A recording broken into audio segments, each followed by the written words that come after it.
இன்னைக்கு எல்லாத்துக்கும் பிடிச்ச மாதிரி 3 விதமான தோசை செய்ய போகிறோம். ஈஸியாக செஞ்சிடலாம், டேஸ்ட்டாகவும் இருக்கும். முதல்ல முட்டை தோசை செய்ய போகிறேன். தோசைக்கல்லை வச்சு ஒரு கரண்டி மாவு எடுத்து ஊற்றி நல்லா சுற்றி விட்டுக்கணும். ஒரு முட்டை, கொஞ்சம் மிளகுத்தூள், கொஞ்சம் உப்பு போட்டு நல்லா சுற்றி விட்டுக்கணும். எண்ணெயை சுற்றி ஊற்றி கொஞ்சம் நேரம் வேக விட்டு எடுத்தோம்னா சூப்பரான முட்டை தோசை ரெடி. ரெண்டாவது வெங்காயம் கேரட்டு தோசை செய்ய போகிறோம். மறுபடியும் ஒரு கரண்டி மாவு எடுத்து நல்லா சுற்றி விட்டுக்கணும். வெட்டி வச்ச வெங்காயத்தை தூவி விட்டு, பொடியை துருவின கேரட்டை தூவி விட்டு, பொடியை வெட்டி வச்ச மல்லித்தலையை தூவி விட்டு, இட்லி பொடியை தூவி விட்டு, கொஞ்சம் எண்ணெயை ஊற்றி வேக விட்டு எடுத்தோம்னா சூப்பரான வெங்காயம் கேரட்டு தோசை ரெடி.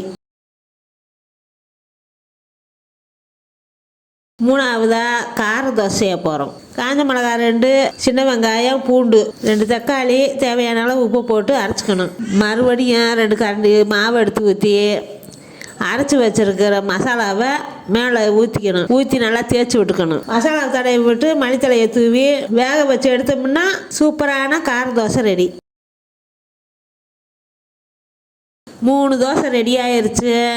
இதுக்கு சட்னி சாம்பார் வச்சு தொட்டு தின்னோம்னா அம்பிட்டு டேஸ்ட்டாக. கண்டிப்பாக செஞ்சு பாருங்கள். பிடிச்சிருந்தா சப்ஸ்கிரைப் பண்ணுங்கள்.